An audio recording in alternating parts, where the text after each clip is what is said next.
Now, last year, President Trump spoke, and you've had Xi Jinping in recent years. You've had Vladimir Putin, President of France, the Chancellor of Germany, leaders from all over the world. To get these leaders, do you have to call them and say you're personally invited, or do they call you and say, I want to come? No, usually the presence is the result of longer friendship in certain cases, or at least relationship. Just look at, I take a case, for example, Mrs. Merkel.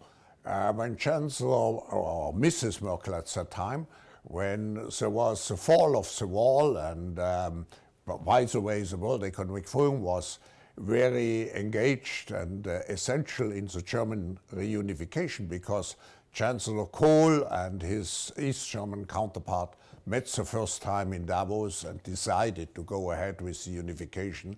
But at that time, there was a young member from Eastern Germany appointed to the cabinet as environmental minister, and we made her a young global leader.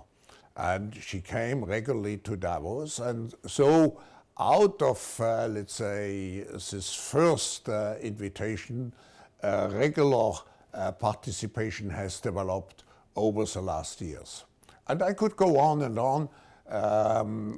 Usually the people who are coming to Davos are part of this, what I would call Davos community of regulars. So of all the famous people that have come to make speeches, who was it that drew the biggest attention of all the people you had?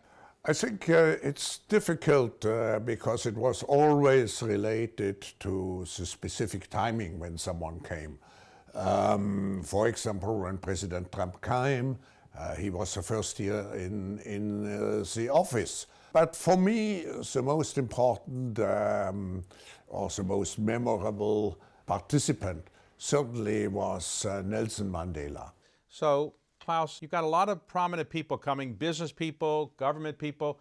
Do they call you sometime and say, my hotel is not adequate, or I need more passes, or what are the complaints, and how do you shield yourself from all these complaints that people might make about they need a bigger hotel room, or they need more entourage passes or something?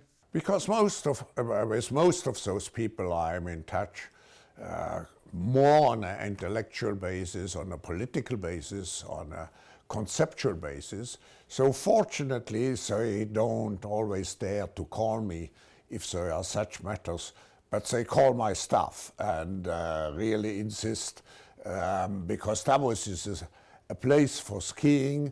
The hotel infrastructure is not like in a big city, but I think everybody over time now accepts what is important is the personal contact, the frank exchange of ideas, so you make certain sacrifices in terms of your personal comfort.